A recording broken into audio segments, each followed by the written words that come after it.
नमस्कार दोस्तों। आने वाले वर्ष की हार्दिक शुभकामनाएं। कैसा रहेगा आने वाला साल आपके लिए, इसकी चर्चा हम इन वीडियोस में करेंगे। सबसे पहले हम बात कर रहे हैं एरीज की।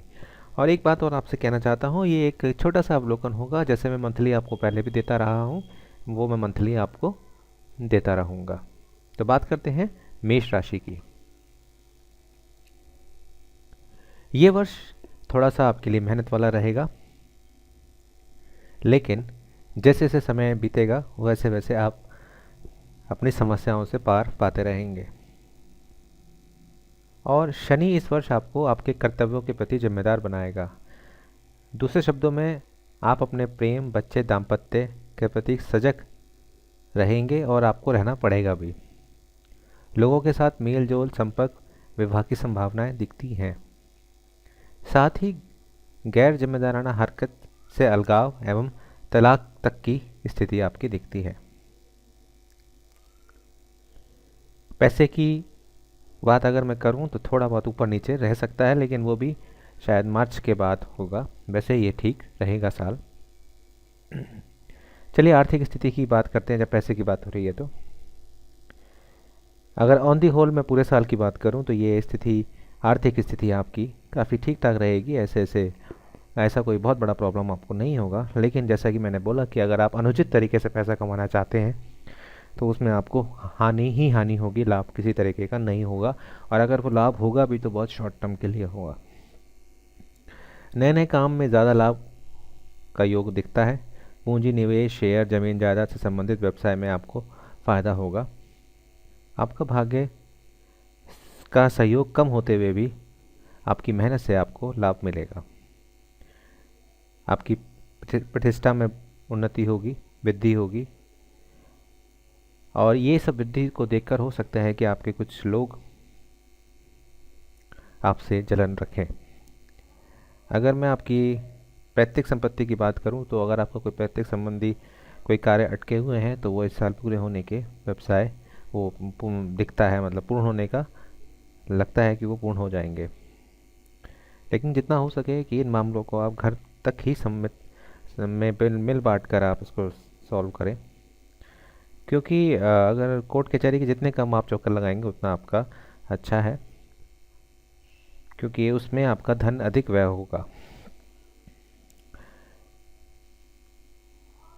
घर परिवार की अगर मैं बात करूं तो घर परिवार के लिए भी ये साल आपका ठीक होगा। घर में कोई मांगलिक कार्य हो सकता है, आपके मान सम्मान में वृद्धि होगी। जीवन साथी के साथ संबंध आपके सुधरेंगे। छोटे भाई बहनों का स्वास्थ्य भी अच्छा रहेगा। और माता के नाम से आपको संपत्ति खरीदने में फ़ायदा होगा।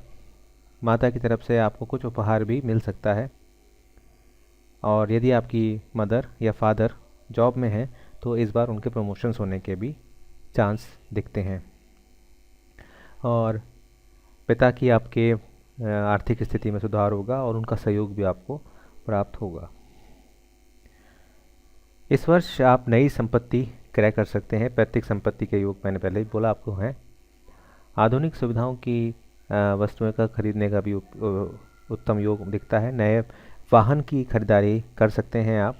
मकान, दुकान, जमीन आदि खरीदने के भी पूर्ण योग हैं। संपत्ति के नवीनीकरण के लिए भी आप काफ़ी ज़्यादा पैसा खर्च कर सकते हैं। दुकान, ऑफिस, घर, फर्नीचर में फेर बदल भी आप कर सकते हैं।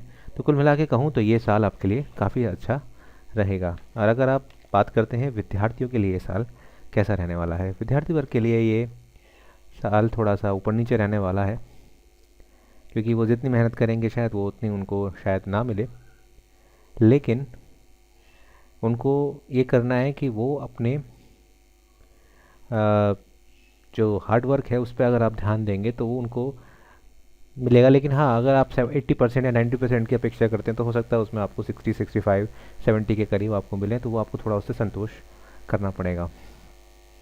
विशेषकर विज्ञान, गणित और संस्कृत पर ज़्यादा जोर देने की आपको ज़रूरत रहेगी। जो स्नातक विद्यार्थी हैं, ग्रेजुएट जो विद्यार्थी हैं, उन्हें सफलता ठीक ठाक मिलेगी। लेकिन जो 10th और 12th के बच्चे हैं उनको काफ़ी ज़्यादा ध्यान देने की ज़रूरत रहेगी। इस वर्ष आपको रक्त संबंधी रोग घेर सकते हैं। छोटी मोटी बीमारियों से भी आप परेशान रह सकते हैं। इनकी सावधानी ज़रूरी है। वर्ष के प्रारंभ से लेकर मध्य तक आपको, मतलब जनवरी से लेकर जुलाई तक आपको सचेत रहने की मैं सलाह दूंगा। अगर आप इसमें लापरवाही करते हैं तो इसके विपरीत कुछ परिणाम आपको देखने को मिलेंगे। धार्मिक यात्राओं का भी योग मुझे दिखता है, परंतु यात्राओं में पूर्ण सावधानी बरतें और वाहन चलाने में भी बहुत सावधानी बरतें। और माता का स्वास्थ्य भी आपका इस साल थोड़ा मध्यम रहेगा। अगर हम आपकी सहयोगी राशियों की बात करें तो सहयोगी राशियों में मेष, सिंह, तुला, कुंभ, धनु, मीन इस वर्ष आपको काफ़ी ज़्यादा हेल्प करेंगी, जिनकी ये राशियाँ होंगी। और आपके शुभ अंक जो होंगे इस साल के वो 1, 2, 3, 6 और 9 होंगे। इन शुभ दिनांकों में आप अपना कार्य शुरू कर सकते हैं। और आपका भाग्यशाली अंक रहेगा 1 और 9। और आपका शुभ रंग जो इस साल का रहेगा वो रहेगा लाल, पीला, नारंगी और सुनहरा। और आप हनुमान जी की पूजा अर्चना करें, इससे आपको बहुत ज़्यादा फ़ायदा मिल सकता है। तो ये था एक छोटा सा अवलोकन मेष राशि वालों के लिए। उम्मीद करता हूँ आपको ये अवलोकन पसंद आया होगा। और ये एक छोटा सा सारांश था। धीरे धीरे हम जैसे जैसे महीनों में आते जाएंगे, उसके बाद हम जनवरी की बात करेंगे, उसके बाद हम फरवरी की बात करेंगे। शेयर कीजिए इस वीडियो को। और अगर आप मुझसे कांटेक्ट करना चाहते हैं तो आप मेरी bhatnagar2411@gmail.com पर मुझसे कांटेक्ट कर सकते हैं। मेरा 9411848508 मेरा व्हाट्सएप नंबर है और मेरी 2 वेबसाइट चलती हैं नेट पर। इसके अलावा आप हमारा ग्रुप भी ज्वाइन कर सकते हैं। और मेरे साथ मेरी दोस्त एस्ट्रोलॉजर भी हैं, दीप्ति शर्मा। आप उनसे भी बात कर सकते हैं। अगर मैं अवेलेबल नहीं हूँ तो आप उनसे भी बात कर सकते हैं। ऐसे इसमें मैं बताऊँ या वो बताएं, बात एक ही रहती है। और हमारी कुछ फ़ीस निर्धारण है इसका, हम उसका फ़ीस लेते हैं, तो उसमें कृपया करके आप बार्गेन ना किया करें। और कई लोग बहुत ज़्यादा बार्गेन हमसे करते हैं। और इसको सब्सक्राइब कीजिए, लाइक कीजिए। और कुछ भी और देखना चाहते हैं तो मुझे बताइए कि आप क्या क्या देखना चाहते हैं। देखने के लिए बहुत बहुत धन्यवाद।